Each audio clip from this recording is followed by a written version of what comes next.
जंग से तो आपने बता दिया मेरा ताल्लुक है। मैंने जंग में 2007 के एंड पे पीटीआई को ज्वाइन किया था।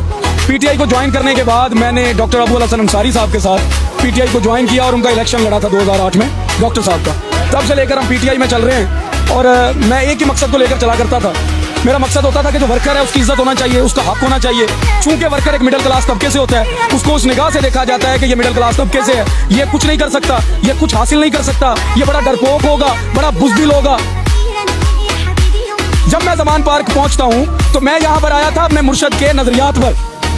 मैं जंग में पराडो के दरवाजे खोलने वाला वर्कर नहीं था, ये कोई डायलॉग नहीं था, ये मेरे नजरियात हैं। जंग के बड़े बड़े लोगों को, बड़े बड़े वडेरों को और वर्कर्स को इस बात का अंदाजा है और पता है कि मेरा 16 साल पीटीआई में रहकर अंदाजे बयां का क्या रहा है और मेरा अमली पजामा क्या रहा है और मैंने किस वडेरे के जाके दरवाजे खड़काए हैं कि मुझे अंदर बुलाया जाए। मैं अल्हम्दुलिल्लाह आज तक किसी वडेरे के दरवाजे पर नहीं गया था। कोई साबित कर दे उठकर, कोई साबित कर दे कि टके का काम भी लिया, जहां देखा इज्जत नहीं है वहां से निकल गया। आप जंग में हल्का पीपी 126 के उम्मीदवार थे, आपको चाहिए था कि आप खान साहब के लिए जो है वो आप इंटरव्यू देने के लिए अंदर जाएं। आप कैंडिडेट थे एमपी के, आप ज़मान पार्क के जो कॉर्नर पे बैठे हैं, वजह क्या है? आपने बड़ा अच्छा सवाल किया उमर भाई, यकीन माने मैं आपको 100/100 देता हूँ। आपने मेरे दिल का सवाल पूछ लिया है।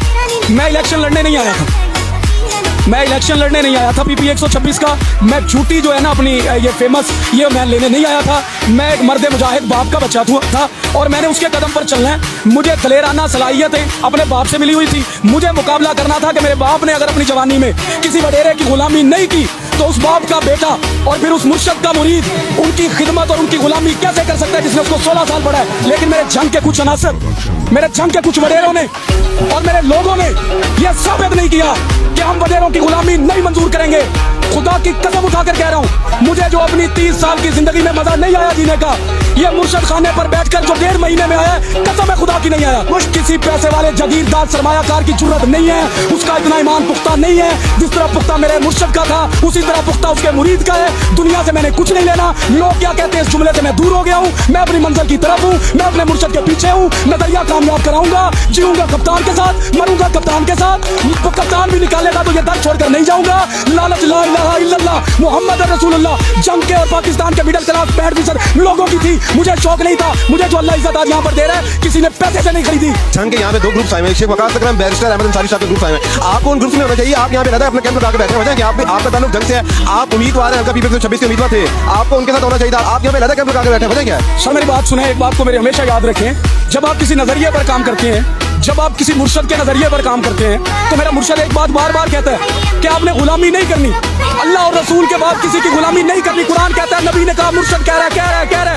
हम क्या कर रहे हैं?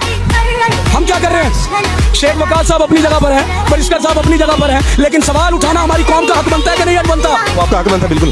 तो मैं बोल दूं, आप चला लोगे? बोले आप। क्योंकि पहले जंग के लोग मेरे सामने माइक नहीं लाया करते थे, कहा करते थे कि वडेरे बैठे। अब मेरे मौला ने मुझे करम दिया, उसने मुझे नवाजा कि तू हक पर है, बोल, अब तेरे से लोग पूछेंगे, तूने बता। तो मेहर साहब आपने जंग के लोगों को बताना है कि फारूक गुजर को जब मिला कहां पर बैठा था और किस इज्जत में था और किस जज्बे और जुनून के साथ था। मायूसी का एक कतरा उसके चेहरे पर नहीं था।